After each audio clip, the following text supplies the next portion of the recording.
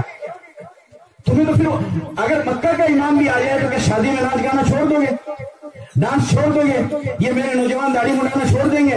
اگر مکہ کا امام آ جائے تو کیا اپنے گھروں سے ٹی وی نکال کے پھینک دو گے؟ اگر مکہ کا امام آ جائے تو کیا ہماری ساری ماں بہن بیٹیاں وہ پردہ دار ہو جائیں گی؟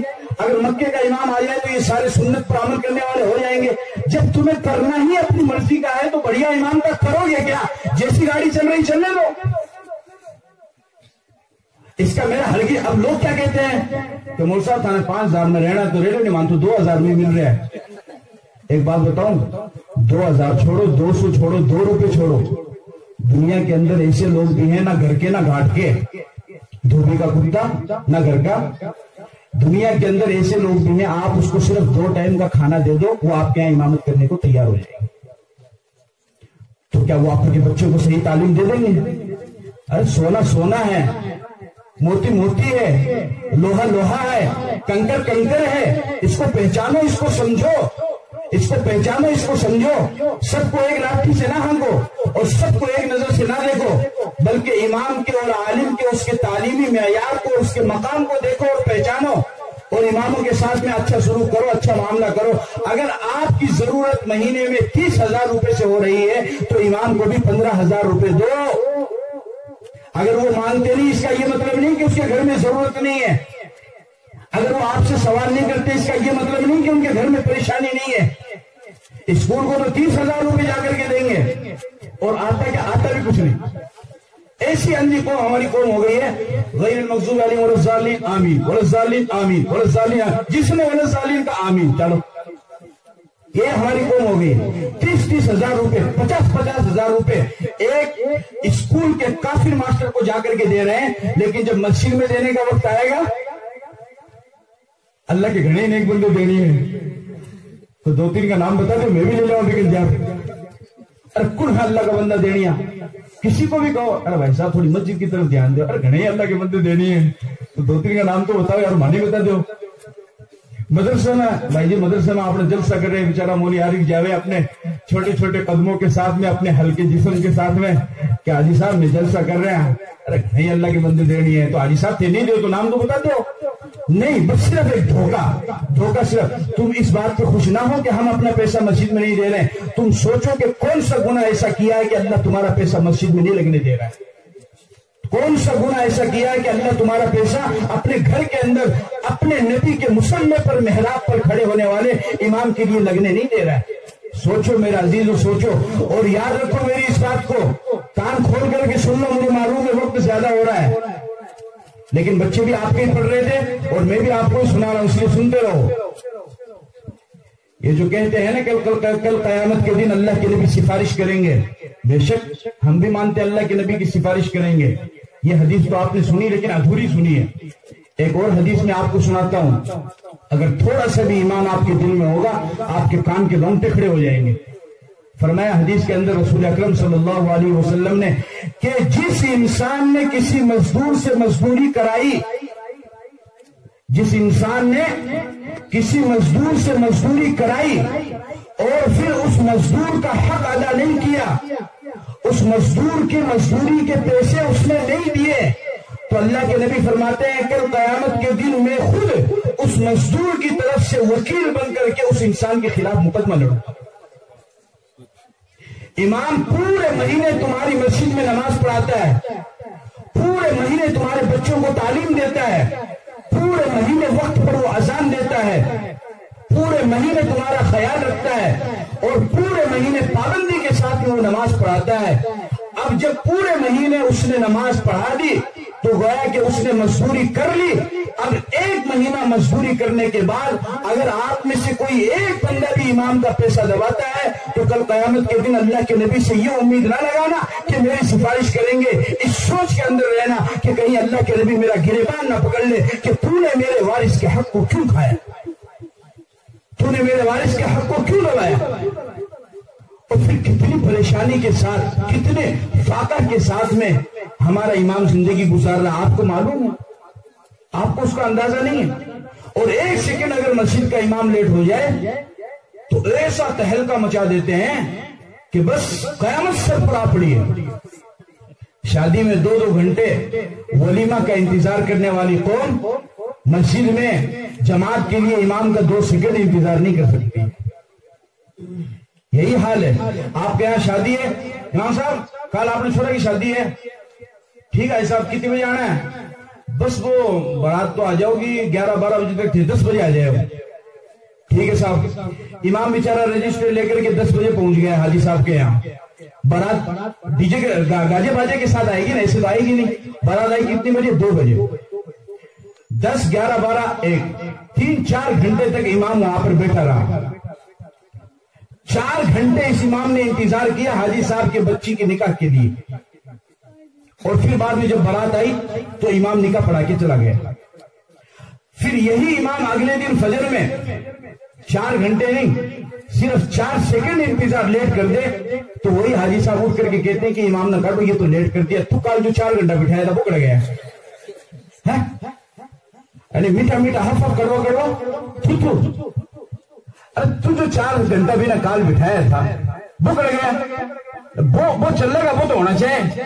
اور امام بھائی وہ بھی تو انسان ہے، اس کے گھر میں بھی تو ضرورت ہے، اس کے گھر میں بھی تو پریشانی ہے۔ تو یہ سب جو ہے نا میرے عزیزوں، اس سے بتاؤں کیا ہوگا؟ میں خدا کی قسم اٹھا کر کے ڈیڈوانا کے مسلمانوں تمہیں بتا رہا ہوں، میں بہت سارے ساتھیوں کو جانتا ہوں جو بہترین عالم دین تھے، بہترین مقرر تھے، بہترین مبلغ تھے، بہترین ادیب تھے، بہترین کتابی صلاحیت ان کی تھی، اور بہترین قرآن اور حدیث کی تشریح کرنے والے اور تفسیر کرنے والے تھے، لیکن لوگوں کے ظلم و ستم سے پریشان ہو کر کے انہوں نے امامت کو چھوڑ دیا ہے اور کپڑوں کی دکان کھولی۔ ایسے مسجدیں اچھے، میں یہ نہیں کہتا تم تنخواہ بڑھاؤ تو بہت اچھی بات ہے، لیکن اگر تنخواہ نہ بڑھاؤ تو سکون سے تو رہنے دو۔ آج کے زمانے میں بھابھی بننا آسان ہے، امام بننا مشکل ہے۔ بھابھی کو کون ڈانٹے گا؟ اس کا آدمی ڈانٹے گا یا اس کی ساس ڈانٹے گی؟ امام کو تو اگر 40 مقتدی آتے ہیں تو 40 کے 40 ڈانٹیں گے، بتاؤ۔ اور پھر ایک بات میں آپ کو بتانا چاہتا ہوں، لوگ کیا کہتے ہیں؟ یار یہ بھلا امام ہے یہ صحیح نہیں، مجھے پتا ہے تمہارے دل پہ تیر گر رہا ہے لیکن سنتے رہو، میں بھی تو بہت دور سے آیا ہوں۔ کیا کہتے ہیں؟ یار یہ امام صحیح نہیں، یار وہ تو نماز جلدی پڑھاتے ہوئے بھی تو سورت ہی صحیح پڑھنے کو نہیں آوا ہے، بھی تو قرآن ہی صحیح پڑھنا کو نہیں آوا ہے، وہ تو دعا ہی لمبی کون کرا ہوا ہے، اور وہ لمبی دعا کرا دے۔ امام جلدی نماز پڑھا دے تو مصیبت، لیٹ پڑھائے تو مصیبت، نہ اگلا جائے نہ ہی۔ ایسی قوم نے مذبذبین بین ذالک لا الہ الا ولا الہ، نہ ادھر کا چھوڑا نہ ادھر کا، کوئی کس سے راضی کوئی کس سے راضی۔ اب لوگ کیا کہتے ہیں کہ جی یہ بڑی امام کو نہیں۔ دوسرا لوگ، میں آپ کو ایک بات پوچھنا چاہتا ہوں، بھئی اگر آپ یہ کہتے ہو آپ کو معلوم ہے کہ آپ کی مسجد کا امام صحیح نہیں ہے اور وہ صحیح نہیں امامت کر رہا ہے، تو آپ اس کی برائی، آپ اس کی شکایت کیوں کر رہے ہو؟ آپ خود بسم اللہ کرو اور مدرسے کے اندر داخلہ لو، 15 سال تک روکی سوکی کھاؤ، دن رات ایک کرو، صبح شام ایک کرو، اور 15 سال تک مدرسے کی دال روٹی کھاؤ اور تعلیم حاصل کر کے مسجد میں آؤ اور کہو کہ اب میں امامت کرنا شروع کرتا ہوں، کرو تو صحیح۔ بھئی آپ نے اپنے بچے کو کام بتایا، وہ لڑکا کام صحیح نہیں کر رہا تو آپ کیا کہتے ہیں؟ ہٹ سائڈ، لمن دمک کروں۔ آپ خود کرنے لگ جاتے ہیں، کرتے ہی نہیں کرتے ہیں۔ آپ کو لگ رہا ہے کہ آپ کی مسجد میں امام اگر صحیح امامت نہیں کر رہا ہے تو ادھر ادھر برائی کرنے کی کیا ضرورت ہے؟ بسم اللہ کرو اور خود امام بن کے آؤ نا، آپ ہم سے اچھے بنو نا۔ کس نے کہا ہے کہ آپ اپنے مسجد کے امام کی طرح رہو؟ بنو اچھے۔ داڑھی سفید ہو گئی ہے، بوڑھے ہو گئے ہیں، زبان موٹی ہو گئی ہے تو اولاد تو موجود ہے، کراؤ بسم اللہ۔ کبھی آپ بھی تو اپنی اولاد کے 1 تاریخ ہونے کے بعد 5000 روپے ہاتھ میں دیکھو، کبھی آپ بھی تو یہ کام کر کے دیکھو 20 تاریخ کے بعد جب تمہاری اولاد کے گھر میں دودھ آنا بند ہوگا، پان بند ہوگا اور ناشتہ بند ہو جائے گا، اور تمہاری اولاد کے سروں کے اوپر 20 تاریخ کے بعد جب قرضہ ہو جائے گا، کبھی یہ دن بھی تو دیکھو۔ خالی زبانی جمع خرچ کرنے سے کیا ہوگا؟ کرو نا بسم اللہ، بنو نا امام۔ میں تو کہتا ہوں کہ سارے امام غلط ہیں، سارے امام برے ہیں، سارے امام خراب ہے، تو آپ اچھے بن کے آؤ نا بھائی۔ اللہ کے گھر کو سنبھالو نا، کس نے منع کیا آپ کو؟ اپنے بچوں کو اچھا امام بنا کے پیش کرو نا دنیا کے سامنے۔ لیکن لیکن اگر اپنے بچوں کو امام بنا دیں گے تو 30,000 روپے خرچہ ہوگے، وہ تو خالی 5,000 روپے لے آؤ گا، اور 5,000 لاؤ تو برکت والی تو لائے گا، رکھ لو اس کو۔ یہ سب شیطان کا مکر و فریب ہے، یہ سب شیطان کا ہیلا ہے جو ہماری قوم کو شیطان نے پڑھایا ہے۔ اس لیے میرے عزیزو یاد رکھو، امام کے ساتھ ایسا معاملہ نہ کرو۔ اگر یہی معاملہ آپ کا امام کے ساتھ میں رہا تو آپ کے والد کا، آپ کی والدہ کا، آپ کے دادا دادی کا کوئی جنازہ پڑھانے والا بھی آپ کو نہیں ملے گا۔ آدمی کیا جب وہ سکون سے رہے گا نہیں تو وہ کیوں پڑھے گا؟ اور ایک بات اور یاد رکھو، علم حاصل کرنا تو فرض ہے لیکن امامتی کرنا فرض نہیں ہے۔ ہاں کیوں علماء کرام میں غلط تو نہیں بول رہا ہوں؟ علم حاصل کرنا تو فرض ہے۔ اللہ کے نبی نے یہ تو کہا طلب العلم فریضۃ علی کل مسلم، یہ نہیں کہا طلب الامام فریضۃ علی کل مسلم۔ علم تو ہر ایمان پر ہے، حاصل کرنا فرض ہے لیکن امامتی کرنا فرض نہیں ہے۔ اگر یہ رویہ آپ کا اپنی قوم اپنی اماموں کے ساتھ میں رہا تو پھر یاد رکھو آنے والی نسل آپ کو معاف نہیں کرے گی۔ اور جب آپ اسکول کے ایک کافر ماسٹر کو 30,000 روپے دے سکتے ہو تو آپ کو اپنی مسجد کے امام کو 30 نہیں تو 15,000 روپے تو آپ کو دینا ہی چاہیے۔ جب وہ امام بھوکا رہ کر کے نماز پڑھائے گا تو نماز قبول کہاں سے ہوگی؟ کہتے جی امام صاحب تو کبھی کہا نہیں، امام صاحب نے، ارے وہ تو عزت کی وجہ سے نہیں مانتے ہیں، یہ تو قرآن نے ان کی شہادت دی ہے۔ للفقراء الذين احصروا في سبيل الله لا يستطيعون ضربا في الارض يحسبهم الجاهل اغنياء من التعفف تعرفهم بسيماهم لا يسألون الناس الحافا، کہ وہ لوگ ہیں کہ امام وہ ہیں جو کمانے کے لیے دوسرے ملکوں میں نہیں جا سکتے ہیں۔ ملک تو چھوڑو، بیچارہ امام مسجد سے گھر سے باہر بھی نہیں جا سکتے۔ میں تو یہ بات کہتا ہوں کہ لوگ جتنی کڑی نظر مسجد کے امام پر رکھتے ہیں اتنی اگر اپنے گھر والوں پر رکھ لے تو سماج میں سے اور معاشرے میں سے برائی ہی ختم ہو جائے گی۔ بھائی امام کہیں بھی جائے گا، کہیں سے بھی رات کو آئے گا، اللہ کا شکر ہے وہ شراب پی کے نہیں آئے گا۔ لیکن اگر آپ کی اولاد رات کو لیٹ آ رہی ہے تو تھوڑی سی تحقیق کر لو کہ 2-3 بوتل چڑھا کے تو نہیں آئے۔ ہاں امام کہیں سے بھی رات کو آئے گا الحمدللہ جوا کھیل کے نہیں آئے گا، اگر آپ کی اولاد میں ڈبا کے تو نہیں آئے۔ امام کہیں سے بھی آئے گا الحمدللہ وہ زنا کر کے نہیں آئے گا، کسی کی عزت کو لوٹ کر کے نہیں آئے گا۔ لیکن اگر آپ کی اولاد آ رہی ہے تو پھر تھوڑی سی تحقیق کر لو کہ کہیں وہ قرضہ کر کے تو کہیں وہ غلط کام کر کے تو نہیں آ رہے ہیں۔ اس لیے میرا عزیزو میں نے جو بات آپ کے سامنے کہی تھی وہ یہی ہے کہ مسجد کے ائمہ کا پورا خیال رکھو۔ اگر یہ آپ سے مانگتے نہیں تو عزت کی وجہ سے آپ سے سوال نہیں کرتے ہیں، لیکن اس کا ہرگز یہ مطلب نہیں ہے کہ آپ بھی ان کی ضروریات کا خیال نہ رکھو۔ اسکول کے ماسٹر کو بھوک لگتی ہے، مسجد کے امام کو نہیں لگتی ہے۔ اسکول کے ماسٹر کے گھر کے اندر چولہا جلتا ہے، کیا مسجد کے امام کے گھر میں چولہا نہیں جلتا ہے؟ اسکول کے ماسٹر کے گھر میں بیماری آتی ہے، کیا مسجد کے امام کے گھر میں بیماری نہیں آتی ہے؟ اسکول کے ماسٹر کے گھر کے اندر اگر بچی کی شادی ہوتی ہے تو کیا امام کی بچی کی شادی نہیں ہوتی ہے؟ اسکول کے ماسٹر کے گھر کے اندر اگر مہمان آتے ہیں تو کیا امام کے گھر میں مہمان نہیں آتے ہیں؟ اسکول کے ماسٹر کے اندر گھر کے اندر اگر کوئی مصیبت تکلیف آتی ہے تو کیا امام کے گھر میں کوئی تکلیف نہیں آتی ہے؟ جب دونوں معاملہ برابر ہے تو تم نے یہ انصاف کیسے کیا کہ ایک کافر کے لیے تمہاری آمدنی کا 30,000 تیار ہے اور ایک امام کے لیے تمہاری آمدنی میں سے 15,000 بھی موجود نہیں؟ یہ اچھی بات نہیں آپ کی۔ بہرحال مجھے پرچی دے دی گئی ہے، میں اپنی بات کو ختم کرتا ہوں۔ خیال رکھیں گے نہیں رکھیں گے؟ تھوڑا سا خیال رکھ لو یار، کچھ نہیں بگڑے گا، کچھ نہیں بگڑے گا، صحیح میں کچھ نہیں بگڑے گا، صحیح بتا رہا ہوں میں آپ کو۔ اللہ اور دے گا، اتنا اللہ دے گا، آپ کی نسل کو اللہ اتنا دے گا کہ آپ اس کا تصور نہیں کر سکتے۔ جو بات میں کہہ رہا ہوں تمہیں مسجد کا امام نہیں کرے گا کیونکہ اس کے چہرے کے اوپر غیرت اور حمیت ہے، وہ تم سے سوال، لیکن میں ان کی حقیقت کو تمہارے سامنے بیان کر رہا ہوں۔ ایک امام صاحب نے بیان کیا کہ اللہ تعالیٰ نے عیسیٰ علیہ السلام کو چوتھے آسمان پر اٹھا رکھا ہے۔ تو ایک مقتدی بیچارہ تھا، وہ پریشان ہو گیا، وہ کہنے لگا کہ ہاں اتنے سال ہو گئے اللہ نے عیسیٰ علیہ السلام کو چوتھے آسمان پر اٹھا رکھا ہے۔ تو مقتدی کہنے لگا کہ اتنے سال عیسیٰ علیہ السلام کو چوتھے آسمان پر ہو گئے تو وہ کھاتے کہاں سے؟ امام صاحب نے کہا 4 سال سے میں امام ہوں، کبھی مجھے پوچھا ہے کہ کھاتے کہاں سے؟ عیسیٰ علیہ السلام کو اللہ نے اٹھایا تو اللہ اس کو کھلائے گا، زندہ رکھے گا۔ عیسیٰ کی فکر ہے جو آسمان پہ ہے اور جو تمہیں نماز پڑھا رہا ہے اس کی فکر نہیں ہے۔ کہتے ہو کہ عیسیٰ کھاتا کہاں سے، کبھی مجھ سے پوچھا کہ آپ کہاں سے کھاتے؟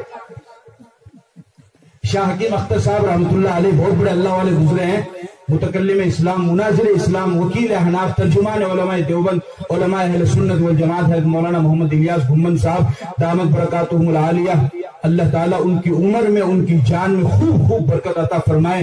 زبردست عالم دین ہے کائنات کے اندر. ایسا علمی آدمی ملنا انتہائی مشکل ہوتا ہے. وہ ان کے بھی پیر ہیں. شاہ حکیم اختر صاحب رحمۃ اللہ علیہ نے فرمایا کہ ایک دفعہ ایک بادشاہ نے اعلان کیا کہ جو میرے ہاتھی کو رلا دے گا میں اس کو انعام دوں گا.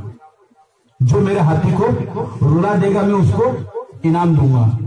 تو لوگ آتے گئے اور ہاتھی کے کان میں کچھ کہتے گئے, لیکن ہاتھی تو خود ہاتھی ہوتا ہے, وہ تو ٹچ سمجھ نہیں ہوا.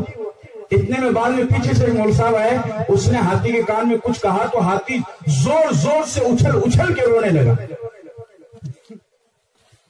تو اس بادشاہ نے لوگوں نے پوچھا امام صاحب سے کہ میری اتنی بات ہی کے کان میں کی تو ٹچ سمجھ ہی کو نہیں آیا, تو انہیں کیا کیا کہ یہ تو اچھل اچھل کے رو رہا ہے اتنا بھاری بھرکم ہو کے. بولا میں نے ہاتھی کے کان میں کچھ نہیں کہا, صرف اتنا کہا میری تنخواہ 5000 ہے. کیا کہا میری تنخواہ؟ ہاتھی بھی جانور ہو کر کے سوچنے لگ گیا کہ آج کے مہنگائی کے دور میں جہاں پہ مزدور کا گھر 15000 سے کم میں نہیں چل رہا ہے, اس بیچارے امام کی تنخواہ کتنی ہے؟ ہاتھی رویا, انسان کو رونا نہ ہے. ہاتھی کا دل پسیج گیا, انسان کا دل نہ پسیجا.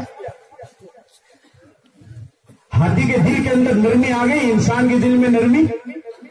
ارے اسی امام کے پیچھے نماز پڑھ رہے ہو, اسی کی دعا پہ آمین کہہ رہے ہو. مول صاحب تھوڑا سا رکو, امام کا فائدہ ہو رہا, آپ رکو. اسی امام کے پیچھے نماز پڑھ رہے ہو, اسی کی دعا پہ آمین کہہ رہے ہو, وہی تمہارے بچوں کو پڑھا رہا ہے. دے دو نا یار تھوڑا سا, کیا بگڑ جائے گا تمہارا؟ مانگنا ضروری ہے کیا؟ ارے صدر صاحب تھوڑا سا دل بڑا کرو یار. صدر صاحب کے پاس میں تھوڑے سے پیسے جمع ہو جائے, ہاں یہ اے سی ہٹاؤ, یہ پرانی ہو گئی, دوسری لاؤ, دوسری اے سی لگا لی. صدر صاحب کے پاس تھوڑے سے پیسے جمع ہو گئے, یہ فرش ہٹاؤ, دوسرا لاؤ, قرضہ منگا رہے سعودیہ سے. آپ کو گرمی لگی, میں ابھی میں اس مسجد میں بھی نماز پڑھ کے آیا ہوں.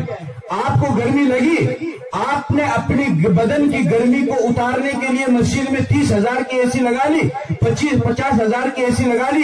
ارے تمہارے اس مسجد میں جو امام نماز پڑھا رہا ہے, اس کے جسم کے اندر, اس کے پیٹ کے اندر, جب سے وہ تمہارے یہاں امام بنا ہے تب سے اس کے پیٹ میں بھوک کی گرمی لگ رہی ہے. کبھی اس گرمی کا بھی تو علاج کرو,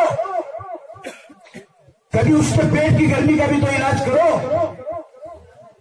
وہ تمہاری ہر ضرورت کو پورا کر رہا ہے اور تم ایک پیسہ دینے کے لیے تیار نہیں. تھوڑا سا اگر پکڑا دو گے سائڈ سے تو کیا بگڑ جائے گا؟ بیچارہ دعائی تو دے گا, کوئی غلط تو کام نہیں کرے گا, تمہارا اس میں فائدہ ہی تو ہو جائے گا. اس لیے میرے عزیزوں, اپنے ائمہ کا خیال رکھو, اپنے اماموں کا خیال رکھو, اور مسجد کے اندر جب جاؤ تو کچھ زیادہ ڈال کے آیا کرو, یہ نہیں کرو گھوم پھر کے. اب تو لوگ کیا کرتے ہیں, اے بھائی وہ پیسہ دے, تو بیٹی اٹھا کر کے 20 روپے دے دے. ارے 20 روپے کیا دے رہی ہے؟ حاجی صاحب کیا بولتے ہیں, ارے 20 روپے کیا دے رہے. حاجی صاحب کو تو ناراض مت ہونا, میں ویسے بتا رہا ہوں. ارے 20 روپے کیا دے رہی ہے؟ تو وہ 10 روپے, ارے 10 روپے کیا دے رہی ہے؟ وہ 2 روپے. بولے دادا جی 2 روپے کیا کر سکتے, میرا کو نہیں کہا جمعہ مسجد کے گلے میں گھیرنا ہے. اور میرا پیسہ نہیں کتنا لینا ہے؟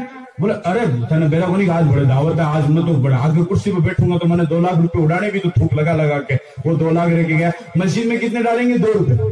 مسجد میں کتنے ڈالیں گے؟ 10 روپے. گھوم پھر کے ایک دم ڈھونڈ کے لاتے ہیں. ایک صاحب نے مسجد کے گلے میں 10 روپے ڈالے تو اس کا نوٹ پیچھے سے 100 روپے کا یا 500 روپے کا نوٹ نیچے نکل کے گر گیا ہے. تو پیچھے جو صاحب بیٹھے تھے انہوں نے ان کے پیسے کو اٹھایا 500 روپے کے نوٹ کو اور ان کو دینے لگے, لیکن ان کو پتہ نہیں چلا. انہوں نے سمجھا شاید یہ مسجد کے گلے میں ڈال رہے ہیں. انہوں نے ماشاءاللہ کہا اور 500 کا وہ نوٹ کس میں ڈال دیا؟ مسجد کے گلے میں. تو پیچھے سے اس بندے نے کہا کہ ماشاءاللہ مت کہو, آپ کی جیب سے گرا تھا. کیا بولا؟ بولے ماشاءاللہ مت کیوں, آپ کی جیب سے ہی. میں تو تمہیں رکھنے کے نہیں دیا تو گر دیا. تب میں جب بندہ نہیں دیتا ہے تو خدا یوں حالت میں انگلی ڈال کے نکلواتا ہے کہ تو دیو کو نہیں. پھر کیا کرتے ہیں, صدقہ نکالیں گے نہیں, مصیبت آئے گی, تکلیف آئے گی, صدقہ نہیں نکالیں گے, اور پھر جائیں گے کسی تعویذ والے کے پاس, کسی عامل کے پاس. مول صاحب کیا بتاؤں, وہ تعویذ والا کہتا ہے کہ اس گھر کے تمہارے اس پیڑ کے نیچے ایسا رویا ہوا ہے, اور وہاں ایسا ہویا ہوا ہے, اور تمہاری بہن کے ساتھ ایسا ہویا ہوا ہے. مول صاحب کتنے لاکھ سی؟ 10,000 روپے. 200 روپے. اب 10,000 روپے کا افسوس ہو رہا ہے, کبھی 10 روپے بھی دیے مسجد کے امام کو. یہ تو تم سوچ رہے ہو کہ تعویذ والا 10,000 روپے مانگ رہا کرتے, یہ کیوں سوچا کہ 10 روپے مسجد میں بھی دیے.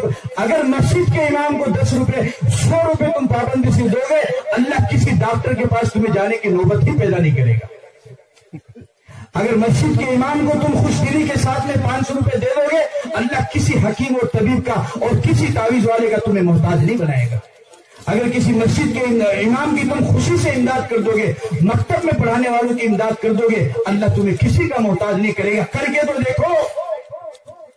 اب تعویذ والے کے پاس 10,000 روپے خوشی سے دیتے ہیں، 10,000 روپے، اور تعویذ کا فائدہ پھر بھی نہیں ہوتا ہے۔ پھر کیا کہتا ہے ایسے لوگ آئے ہوں گے، سکڑے آئے کو نہیں ہوں گے، خدا نے تیرے سے نکلوایا، تو جب نکالتا نہیں ہے۔ اس لیے تو میں کہاوت سناتا ہوں کہ 500 روپے کے نوٹ میں اور 10 روپے کے نوٹ میں ایک مرتبہ بحث ہوئی۔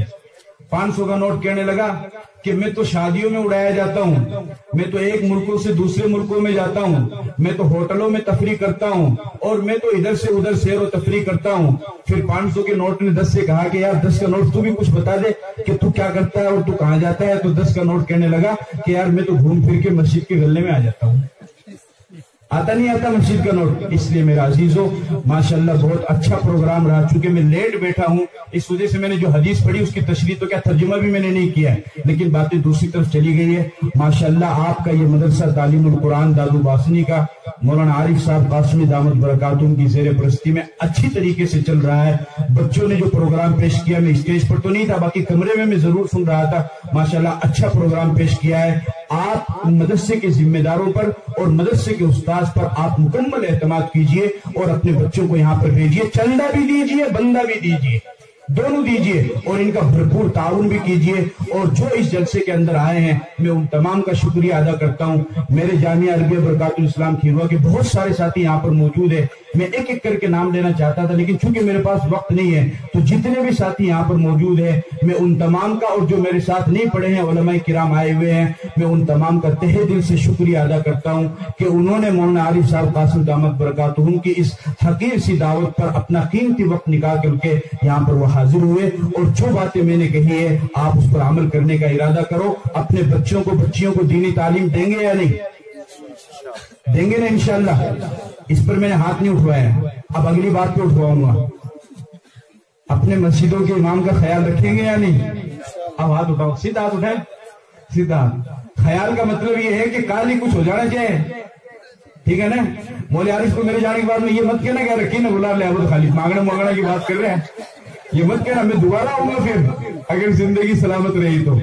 اللہ تعالیٰ ہم سب کو کہنے سننے سے عمل کی توفیق عطا فرمائے۔ وآخر دعوانا جزاک اللہ۔